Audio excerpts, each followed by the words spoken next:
దేవుని స్తోత్రం అండి. ఆత్మీయ తండ్రి గారికి, తల్లివారికి నా వందనాలండి. ఇక్కడ కూడి ఉన్న సేవకులకి, సేవకురాలకు నా వందనాలు. అలాగే ఇక్కడ కూడి ఉన్న పరిశుద్ధ సంఘానికి కూడా నా హృదయపూర్వకమైన వందనాలండి. మరి యొక్క స్తుతికూటం అండి, గత స్తుతికూటం నుంచి ఈ స్తుతికూటం వరకు కూడా యేసుప్రభువు వారు ఎంతగానో మరి కాపుదలు ఇచ్చి మమ్మల్ని అందరినీ, సంఘాన్ని అందరినీ కూడా క్షేమకరంగా ఉంచి మళ్ళీ ఈ స్తుతికూటాన్ని ఎంతగానో ఘనంగా జరిపిస్తున్నారండి ప్రభువారు. అందుని బట్టి దేవునికి స్తోత్రం అండి. మరి ఈ యొక్క స్తుతికూటం అసలు ఎలా జరుగుద్దని భయపడిపోయామండి. మరి దేవుడు ఈ రీతిగా అన్ని విషయాల్లో తోడుగుని జరిపిస్తున్నారండి. మరి అసలు నేను సేవలోకి ఎలా వచ్చాను అనేది 2 మాటలు తెలియపరుస్తానండి. మరి నేనంటే అసలు దేవుడు అంటే నాకు ఇష్టం ఉండేది కదండి, యేసుప్రభువారు అంటే. అలాంటి నేను మరి నాకు బలహీనత వచ్చినప్పుడు మరి ఎక్కడికి వెళ్ళినా ఏది తగ్గలేదండి నాకు. మరి క్రీస్తైన సహవాసంలోకి వచ్చినాక యేసుప్రభువారిని నేను అంగీకరించానండి. అంగీకరించినప్పుడు యేసుప్రభువారు నేను మరి ఊము మింగితే చచ్చిపోతాను, మరి అన్నం తిన్నా చనిపోతాను, మరి నీళ్లు తాగినా చనిపోతాననే భయం నాలోకి వచ్చిందండి. మరి ఎక్కడ తిరిగినా స్వస్థత అనేది లేదండి. మరి క్రీస్తైన సహవాసంలోకి ఎప్పుడైతే వచ్చామో ఆత్మీయ తండ్రి గారు, తల్లి గారి ప్రార్థన బట్టి యేసుప్రభువారు నన్ను ఎంతగానో చేతబడి నుండి తప్పించి నన్ను బ్రతికించారండి. దేవుని స్తోత్రం అండి. మరి ఆ రోజు నిజంగా క్రీస్తైన సహవాసం ఆత్మీయ తల్లిదండ్రులు లేకపోతే నేను మరి మీ ముందు నేను ఇలా నిలబడి సాక్ష్యం చెప్పడానికి నేను ఉండేదాన్ని కాదండి. ఎందుకు అంటే మరి చాలా బలహీనత వచ్చిందండి. మరి అందరూ నేను చచ్చిపోతాను అనుకున్నారండి. మరి అందరూ నన్ను దెయ్యం పట్టి ఉందనుకున్నారు, ఏదో రోగం వచ్చింది అనుకున్నారు, మరి లేదంటే ఏమైందో ఏమనకి చచ్చిపోద్ది ఏమైనా బ్రతకదు అనుకున్నారండి. అసలు మా దగ్గరకు కూడా రావటానికి భయపడిపోయారండి. ఎందుకు అంటే మరి ఎక్కడ నేను నాకున్న రోగమో దెయ్యమో మరి ఏదైనా సరే నా దగ్గరకు వస్తే వారికి అంటుకుంటుందేమోనని భయం వేసి మరి ఎవరి కాళ్ళే నా దగ్గరకు వచ్చేవాళ్ళు కాదండి. నా తల్లిదండ్రులే మరి ఒళ్ళో పెట్టుకుని ఎప్పుడు ఏడుస్తూ మరి నా కోసం ఉండేవారండి. మరి అలాంటిది ఎప్పుడైతే మన సహవాసంలో మరి నేను దేవుడిని నమ్మి మరి ఆత్మీయ తండ్రి గారు ప్రార్థన బట్టి మరి నేను మందిరంలోకి వచ్చానో వారి ప్రార్థన బట్టి మరి దేవుడు నాకు చక్కని ఆరోగ్యం ఇచ్చారండి. మరి ఆరోగ్యాన్ని బట్టి కూడా మరి దేవుని స్తోత్రం అండి. అయితే మేము విశ్వాసంలో అలా నడుస్తూ ఉండగా కూడా మరి దేవుడు ఏమీ లేని మాకు మరి ఎంతగానో దీవెనల ఆశీర్వాదాలు ఇచ్చారండి. మరి తర్వాత 2013లో మా బాబుకి బలహీనత వచ్చిందండి. మరి టైఫాయిడ్లో నిమ్మొచ్చినప్పుడు మరి డాక్టర్లు మరి ఆ పిల్లోడికి చాలా సీరియస్ అన్నారండి. అన్నప్పుడు కూడా మరి ఆత్మీయ తండ్రి గారు, తల్లి గారి దగ్గరికి మందిరంలోకి తీసుకొచ్చినప్పుడు 3 రోజులు మందిరంలో ఉండి ప్రార్థన చేసామండి. ప్రార్థన చేసినప్పుడు ఆత్మీయ తండ్రి గారు, తల్లి గారు ఏం కాదమ్మా తగ్గిపోద్ది అన్నారండి. మరి లోక డాక్టర్లు అయితే మరి ఎన్ని మెడిసిన్లు ఇచ్చినా తగ్గలేదండి. మరి తండ్రి గారు, తల్లి గారు చేసిన ప్రార్థన బట్టి యేసుప్రభువారు నా కుమారుని ఎంతగానో బ్రతికించారండి. దేవుని స్తోత్రం అండి. మరి ఇదంతా మరి యేసుప్రభువారికే ఘనత మహిమ అండి. మరి అలా ఉన్నప్పుడు దేవుడు నన్ను సేవ చేయమన్నాడండి. మరి సేవ చేయమన్నప్పుడు తండ్రి గారికి ఎన్నో దర్శనాలు వచ్చినప్పుడు చెప్పినప్పుడు తండ్రి గారు చెప్పారండి, నువ్వు సేవ చేయాలమ్మా, దేవుడు నిన్ను సేవ చేయమని చెప్తున్నారు అని అన్నారండి. మరి అన్నప్పుడు నేను సేవ ఎలా చేస్తాను ప్రభు, నా బిడ్డలిద్దరిని పోషించుకోవాలి, నేను సేవ చేయను అని చెప్పి నేను ఎంతగానో దేవుడిని ధిక్కరించి మరి నేను ఎప్పుడు కూడా కేంద్ర స్థానంలో విశ్వాసగానే ఉండాలి ప్రభు, ఆ పరిచర్య చేసుకుంటూ అక్కడ ప్రార్థన చేసుకుంటూ నేను ఇలా ఉంటానని అనుకున్నప్పుడు మరి కొన్నాళ్ళు కొంచెం బాగానే ఉన్నానండి. తర్వాత 2016లో మాకు ఒకరి తర్వాత ఒకరికి అందరికీ బలహీనతలు వస్తున్నాయండి. మరి నాకు తగ్గింది అనుకుంటే పిల్లలకు వస్తుంది, పిల్లోడికి తగ్గింది అనుకుంటే పాపకు వస్తుందండి. అలా ముగ్గురికి వరుస పెట్టి ఫీవరు, జ్వరమో ఒక బలహీనతలు వచ్చి మరి చాలా అనారోగ్యాలు వచ్చేసి మరలా ఏంటంటే వచ్చిన జీతం అంతా కూడా నా పిల్లలకి బలహీనతలకి అయిపోతూ ఉండేదండి. మరి మాకు తినటానికి, అద్దె కట్టుకోవటానికి చాలా ఇబ్బంది అయ్యేదండి. మరి అప్పుడు తండ్రి గారితో మాట్లాడినప్పుడు అయ్యా చాలా బాధగా ఉంది, మరి బాధలు నేను భరించలేకపోతున్నాను అయ్యా అని మరి తండ్రి గారికి చెప్పినప్పుడు అండి తండ్రి గారు అన్నారండి, ప్రార్థన చేద్దాము, ఏం కాదమ్మా, దేవుడు చెప్పిన మాట నువ్వు విను, ఆ మాట వింటే నువ్వు బాగుంటావు అమ్మ, నీ పిల్లలు బాగుంటారా అని అన్నారండి. మరి అన్నప్పుడు నేను సేవ చేయనయ్యా మరి అని అన్నప్పుడు మరి దేవుడైతే నాకేమని చెప్పాడంటే మరి సిరిసింతలని బోర్డు చూపించి ఆ గ్రామానికే వెళ్ళాలి నువ్వు సేవకని నాకు దర్శనంలో చూపించారండి. మరి తండ్రి గారికి చెప్పినప్పుడు నువ్వు ఆ గ్రామానికే వెళ్ళాలమ్మా, అక్కడికి వెళితేనే నువ్వు బాగుంటావు అన్నారండి. నేను అప్పుడు తండ్రి గారితో ఒక మాట అన్నానండి, అయ్యా మరి నేను ఆ ఊరు వెళ్ళను వెళ్ళనయ్యా, ఏ ఊరైనా వెళ్తా కానీ నేను ఆ ఊరు వెళ్ళనయ్యా సిరిసింతలు అన్నానండి. మరి ఎందుకని అంటే ఈ గ్రామంలో నేను చిన్నప్పుడు పుట్టింది ఇక్కడేనండి, మా అమ్మమ్మ గారి ఊరు. మరి అయితే ఇక్కడ మరి వివాహం అయ్యే వరకు నేను ఇక్కడే ఉన్నానండి. మరి ఉన్నప్పుడు అందరికీ తెలుసు నేను.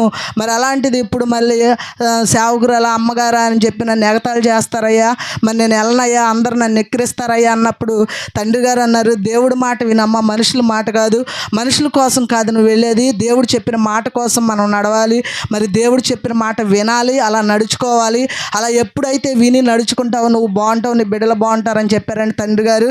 మరి అన్నప్పుడు మరి అప్పుడు ఉద్యోగ కోటాలండి, ఉద్యోగ కోటాల్లోనే నాకు సేవకు అభిషేకం చేశారండి.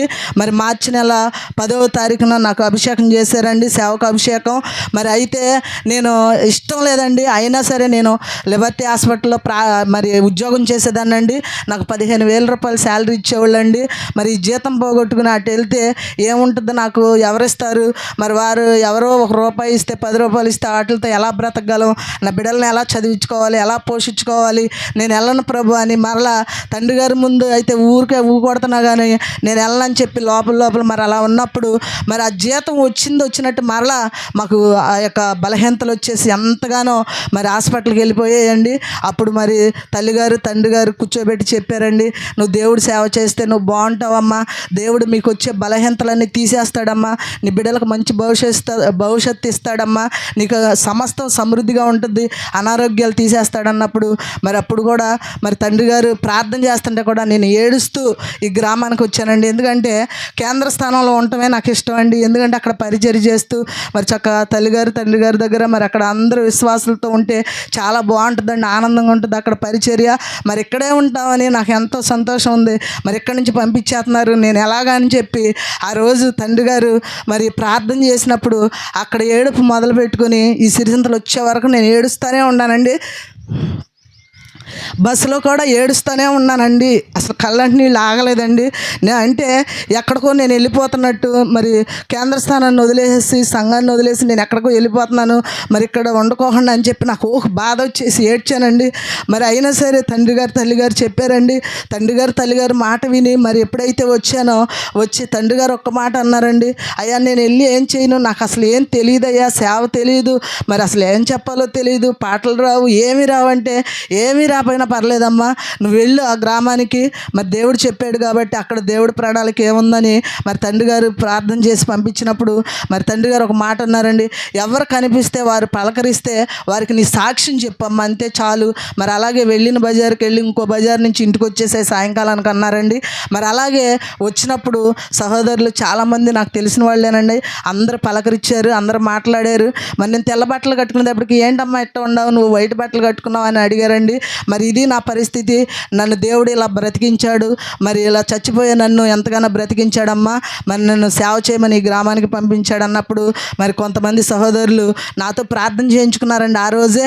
మరి చేయించుకుని ఎప్పుడైతే మరలా సాయంకాలానికి నేను మరలా కేంద్ర స్థానానికి వెళ్ళిపోయానండి.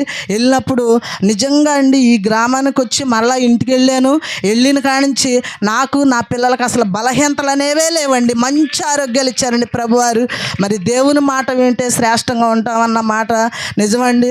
మరి తండ్రి గారు తల్లి గారు కూడా మేలు కోరి మనుషులు ఎవరైనా సరే, చుట్టాలైనా బంధువులైనా ఎవరైనా సరే మనం బాగుంటే అసూయపడతారేమో కానీ మన ఆత్మీయ తల్లిదండ్రులు అయితే మాత్రం మనం బాగోపోయినా సరే మనల్ని ఏం చేస్తున్నాం, ఎలా ఉన్నాం, ఏం తింటున్నాం అని మరి అజగనుక్కుని ఎంతగానో కడుపు కట్టుకుని దేవారాత్రిలో నా కోసం నా పిల్లల కోసం ప్రార్థన చేశారండి.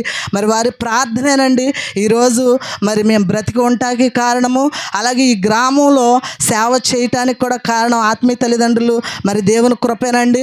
ఈ గ్రామానికి వచ్చినప్పటి నుంచి యేసుప్రభు వారు మమ్మల్ని ఎంతగానో క్షేమంగా ఉంచారండి. మరి అలాగే ఏమి ఉండే కదండి మా ఇంట్లో. మరి ఎందుకు అంటే నాకంటూ అత్తగారు కానీ మరి తల్లిదండ్రుల దగ్గర కానీ నేను ఏమీ తీసుకోలేదండి. కట్టుబాట్లతో విజయవాడ నేను ఉద్యోగం చేసుకుంటాకి పిల్లల్ని మరి పోషించుకోవడానికి వెళ్ళానండి. మరి తండ్రి గారు మా ఇంట్లోకి వచ్చినప్పుడు చెప్పాలి అని అంటే సాపేయటకు కూడా మాకు లేదండి, సాప కూడా లేదండి.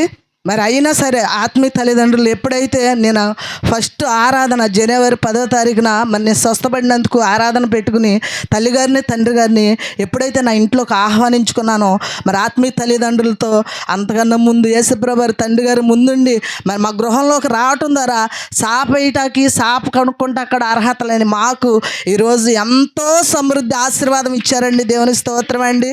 మరి ఏమి లేని మాకు అన్నీ ఇచ్చారండి ప్రభువారు. మరి ఈరోజు ఇక్కడ సిరిసింతల గ్రామంలో కూడా మరి క్రీస్తు సైన సహవాసము ఈ రీతిగా ఇలా ఉంటా కూడా మరి ఎంతగానో మరి ఆత్మీయ తల్లిదండ్రుల ప్రార్థన దేవుని దయని బట్టే మేము ఈ రోజున ఇక్కడ సంఘాన్ని ఇలా మరి నడిపిస్తున్నామండి. మరి నిజంగా యేసుప్రభు వారు మరి ఇక్కడికి వచ్చినప్పుడు కూడా మరి ఎంతగానో గ్రామంలో చాలామంది నన్ను ఆదరించారండి. మరి అంతా కూడా మరి క్రీస్తు సైన సహవాసంలోకి వచ్చిన వారందరూ కూడా దేవుడు అంటే ఎరగని వారు, మరి అంతా కూడా విగ్రహారాధన చేసిన వారేనండి. అలాంటి వారందరినీ కూడా దేవుడు వారి పట్ల వారి కుటుంబాల్లో మేలులు చేసి క్రీస్తు సైన సహవాసంలో 10 కుటుంబాలను ఏర్పాటు చేశాడండి. దేవుని స్తోత్రం అండి. మరి ఇదంతా ఆత్మీయ తండ్రి గారు తల్లి గారు ప్రార్థనేనండి. మరి దేవుని దయను బట్టి కృపను బట్టి మరి 2016 చివరిలో వచ్చామండి. 17 నుంచి ఈ స్తుతి కూటం జరుగుతుందండి. అప్పటి నుంచి ఇప్పటి వరకు సంవత్సరం ఈ కూటం ఎంతో ఘనంగా జరుగుతుందండి. మరి అలాగే మాకంటూ ఏమీ లేదండి. మరి మందిరం కట్టుకుంటా కూడా స్థలం లేదు, ఉంటాకు కూడా స్థలం లేదని మరి ఎంతగానో తండ్రి గారికి తల్లి గారికి చెప్పినప్పుడు కూడా ఆత్మీయ తల్లిదండ్రుల ప్రార్థన బట్టి మరి మందిరానికి స్థలం ఇచ్చారండి. మేము గృహం కట్టుకోవటానికి కూడా స్థలం ఇచ్చారండి. యేసుప్రభు వారు దేవుని స్తోత్రం అండి. మరి ఇదంతా కూడా క్రీస్తు సైన సహవాసంలో ఉండుట ద్వారానేనండి నేను నా పిల్లలు బ్రతికి ఉన్నామండి. అలాగే నా కుమార్తె వివాహం కూడా యేసుప్రభు వారు ఎంతగానో ఘనంగా జరిపించారండి. మరి అలాగే మరి తండ్రి గారు తల్లి గారు ప్రార్థన బట్టేనండి మాకు గత సంవత్సరం 2024 అంతా కూడా మేము చాలా శ్రమలు పడ్డామండి, చాలా వేదన పడ్డామండి, చాలా దుఃఖపడ్డామండి, చాలా కోల్పోయాం కూడా అండి. ఆరోగ్యపరంగా కానీ మరి ధనసాయం పరంగా కానీ చాలా నష్టపోయామండి. అయినను తల్లిదండ్రులు ఎంతగానో నన్ను బలపరిచారండి. మరి మా కోసం ఎంతో ప్రార్థన చేశారండి. నా బిడ్డ విషయంలో కానీ నాకు కూడా బలహీనత వచ్చి మరి హాస్పిటల్లో ఉన్నప్పుడు కూడా చాలా ఖర్చు అయిందండి. అప్పుడు కూడా తండ్రి గారు తల్లి గారు ఎంతగానో ప్రార్థన చేసి మరి మమ్మల్ని ఎంతగానో ధైర్యపరిచి బలపరిచి ఏం కాదమ్మా దేవుడు నీకు మంచి మరి బలహీనత వచ్చినా నీకు మంచిదేనమ్మా, ఏం కాదు, మరి ఆ బలహీనత ద్వారా నీవు దేవుడు మరి ఎందుకు వచ్చిందో అయినా నువ్వు దిద్దుబాటు చేసుకుని ప్రార్థన చేసుకోండి, మరి మీకు మరలా మంచిగా దేవుడు మిమ్మల్ని సిద్ధపరుస్తారన్నారండి. మరి నిజంగా నా కుమార్తె వివాహ విషయంలో కూడా మరి ఎంతగానో ఆత్మీయ తల్లిదండ్రుల ప్రార్థన బట్టే మరి వివాహం కూడా ఘనంగా జరిపించారండి. మరి ఇదంతా క్రీస్తు సహవాసంలో ఉండబట్టేనండి. కేవలం నేను నా పిల్లలు అసలు బ్రతికి ఉన్నామంటే అది క్రీస్తు సహవాసం శాలేమరాజు ప్రేయర్ హాల్లో ఉండబట్టేనండి. ఆత్మీయ తల్లిదండ్రుల ప్రార్థన బట్టేనండి ఈరోజు మేము ఇలా ఉన్నామండి. దేవుని స్తోత్రం అండి. మరి అలాగే రాబోయే కాలంలో ఈ స్తుతి కూటం కూడా ఇంకా ఘనంగా జరగాలని మీరందరూ కూడా ప్రార్థన చేస్తారని ప్రభు పేరిట మనం చేసుకుంటున్నానండి. మరి అలాగే మందిరం కూడా మరి కట్టాలండి. మరి యాసకాలం కూడా కట్టడానికి మరి వచ్చే నెలలో కడదాం అనుకుంటున్నామండి. మరి కట్టాలండి, చాలా ధనసాయం కావాలి. మీరందరూ కూడా మరి మందిరం కొరకు ప్రార్థన చేస్తారని మనవి చేసుకుంటున్నానండి. మరి ఆత్మీయ తల్లిదండ్రులు కూడా ప్రార్థన చేస్తారని మనవి చేసుకుంటున్నానండి. మరి అలాగే ఈ కూటానికి చాలా మరి ఉదయకాలం ఉందండి, అసలు టెంట్లు వేయలేదండి, పనులు ఏమీ జరగలేదు. నాకైతే భయం వేసింది ప్రభా, మరి ఎలాగ ఈ పని అంతా ఎలా జరుగుద్ది ప్రభా, అన్ని టయానికల్లా సక్రంగా జరిగి అన్నీ సమకూరిస్తే నేను సాక్ష్యం చెప్పుకుంటాను ప్రభా అనుకున్నానండి. మరి అప్పటికప్పుడు అన్నీ కూడా దేవుడు ఎంతగానో సమకూర్చి సిద్ధపరిచారండి. దేవునికి స్తోత్రం అండి. మరి ఆత్మీయ తల్లిదండ్రులు ప్రార్థన పరిచర్య వల్లనేనండి ఇవన్నీ కూడా మేము ఇలా చేయటానికి, ఇలా ఉండటానికి, ఇలా ఖర్చు పెట్టడానికి, ఇలా దేవుణ్ణి స్తుతించడానికి, ఆరాధించడానికి ఇదంతా కూడా మన ఆత్మీయ తండ్రి గారు తల్లి గారు రాజయ్య గారు సలోమి అమ్మగారు మరి అలాగే ఆ యొక్క మిల్కీ తల్లి అండి. మరి అమ్మ ప్రార్థన చేయండి చేయట్టి ఆమె అని అంటుందండి. మరి వాళ్ళ ప్రార్థన బట్టేనండి ఈ కూటం చాలా సంతోషంగా జరుగుతుంది. ఇప్పటి వరకు వాళ్ళ ప్రార్థన బట్టే సమస్తము ధనసాయమే కానీ కావలసినవి అన్నీ కానీ మరి ఏటపోతున్నాయి కానీ అన్నీ కూడా దేవుడు సిద్ధపరిచారండి. దేవుని స్తోత్రం అండి. మరి పరిచర్య చేసే చేసిన బిడ్డలు అండి, ఎంతగానో ఉదయకాలం నుండి కూడా మరి ఎంతగానో పరిచర్య చేశారండి. మరి ఫస్ట్ పరిచర్య ఎవరు అంటే మన ఆత్మీయ తల్లిదండ్రులు ప్రార్థన పరిచర్య అండి. వాళ్ళ పరిచర్యను బట్టి ఇక్కడ ప్రతి పరిచర్య కూడా సంతోషంగా జరుగుతుందండి. వాళ్ళ ప్రార్థన అండి. మరి ఆత్మీయ తండ్రి గారికి తల్లి గారికి నా హృదయపూర్వకమైన వందనాలండి. మరి అలాగే ఇక్కడ ఇంకా పురుషులు స్త్రీలు మరి ఎంతగానో పరిచర్య చేసిన వారు ఉన్నారండి. మరి ఆ యొక్క నిన్నటి నుంచి అండి ఇర్మియా గారు, యేసురాజు గారు అండి, మరి అలాగే బద్రీ గారండి, ఎబినేజర్ గారండి, మరి అలాగే శ్రీను గారండి, మరి పురుషులండి. వీరందరూ కూడా మరి ఎంతగానో ఈ టెంట్లు వేయటమే కానీ, వాటర్ జారేయటమే కానీ మరి చాలా పనులండి. వీళ్ళన్నీ కూడా మరి ఎంతగానో పరిచర్య చేశారండి. వారిని ఎంతగానో దేవుడు దీవించి ఆశ్రయించాలని మనసారి కోరుకుంటున్నానండి. మరి స్త్రీలు కూడా అండి ఉదయం నుండి ఇక్కడే ఉండి మరి ఎంతగానో పరిచర్య చేశారండి. మరి యేసమ్మ గారండి, ఎస్తేర్ రాణి గారండి, మరి మేరీ గారండి, నాగరత్నం గారండి, మరి అలాగే ఎస్తేర్ బుజ్జి గారండి, మరి సునీలమ్మ గారండి, మరి అలాగే యొక్క దీపిక గారండి, మరి బుజ్జిమ్మ గారండి, మరి ఇంకా వచ్చిన సేవకులండి, మరి అందరూ అండి సండే స్కూల్ పిల్లలందరూ అండి, ఒకరు కాదండి. మరి భవానమ్మ గారండి, మరి వీరంతా కూడా ఎంతగానో పరిచర్య చేశారండి ఉదయకాలం నుండి కూడా. మరి సండే స్కూల్ పిల్లలు అయితే చాలా అండగా ఉంటారండి. పెద్దవారు కేక వేస్తే కొంచెం అటు ఇటుగా ఆలోచిస్తూ వస్తారేమో కానీ పరిచర్యకి, మరి సండే స్కూల్ పిల్లలండి ఫోన్ చేసి అమ్మ నేను వచ్చాను రండి అంటే మరి అందరూ వస్తారండి. సండే స్కూల్ పిల్లలే మరి చాలా అండగా ఉంటారు, చాలా పనులు చేస్తారండి, పరిచర్య బాగా చేస్తారండి. మరి సండే స్కూల్ పిల్లలందరూ కూడా మరి చదువుల్లో, ఆటపాటల్లో, అలాగే వారు చేసే ఉద్యోగాల్లో కూడా దేవుడు తోడుగా ఉండాలని, వాళ్ళకి మంచి భవిష్యత్తు ఇవ్వాలని నేను మనసారా మరి ప్రభువారిని అడుగుచున్నానండి. దేవుడు మీ అందరినీ దీవించి ఆశీర్వదించును కాకండి. మరి అలాగే ఇంకా పరిచర్య చేసిన వారు చాలామంది ఉన్నారండి. వారందరికీ కూడా దేవుడు దీవెనలు ఆశీర్వాదాలు పొందుకోవాలని మరి మనసారి నేను కోరుకుంటున్నానండి. మరి ఇదే నా సాక్ష్యం అండి. నా గురించి, నా కుటుంబం గురించి, నా సేవ గురించి మీరందరూ కూడా ఇంకా ప్రార్థన చేస్తారని మనవి చేసుకుంటున్నానండి. మరి సుజనీ గారి ఫ్యామిలీ అండి, వారు కూడానండి ఎంతగానో పరిచర్య చేశారండి. మరి ఇంకెవరన్నా మర్చిపోతే నన్ను క్షమించమని అడుగుచున్నానండి. మరి అలాగే వచ్చిన సేవకులకే కానీ, మరి విశ్వాసులకే కానీ, ఇక్కడ కూడి ఉన్న ప్రతి ఒక్కరికే కానీ ఏదైనా సరే నేను నా వల్ల కానీ, నా బిడ్డల వల్ల కానీ ఎవరినైనా మేము నొప్పించి ఉంటే, ఎవరినైనా మేము బాధ పెట్టుంటే మమ్మల్ని క్షమించవలసిందిగా మీ అందరికీ వందనాలు చేసి అడుగుతున్నానండి. మరి ముఖ్యంగా ఆత్మీయ తల్లిదండ్రులు కూడా అండి, ఏ విషయాల్లోనైనా సరే మేము ఏదన్నా మరి తెలిసి తెలియక సేవ విషయంలో కూడా ఏదైనా తప్పు చేస్తే కూడా క్షమించమని అడుగుతున్నానండి. మరి అలాగే వచ్చిన వారికి ఏదైనా సరే మంచినీళ్ళు కానీ, టీ కానీ, టిఫినే కానీ ఏదైనా మేము సకాలంగా టయానికి సమయానికి ఇవ్వకపోతే నన్ను, నా బిడ్డలను కూడా మీరందరూ క్షమిస్తారని మనవి చేసుకుంటున్నానండి. మరి రాబోయే కాలంలో ఈ కూటమి ఇంకా ఘనంగా సంతోషకరంగా జరగాలని, మరి ఇంకా సువార్త పనిలో నేను నా బిడ్డలు చక్కగా నడిపించాలని, మరి ఇంకా అనేక ఆత్మలు ఇక్కడ కట్టబడాలని, మరి ఆత్మీయ తల్లిదండ్రులు మరి ముఖ్యంగా ఇక్కడ ఉన్నవారంతా కూడా మా కోసం, మా సంఘం కోసం, ఇక్కడ విశ్వాసుల కుటుంబాల కోసం మీరందరూ కూడా ప్రార్థన చేస్తారని ప్రభు పేరిట మనవి చేసుకుంటున్నానండి. మీ అందరికీ నా వందనాలండి. దేవునికి స్తోత్రం.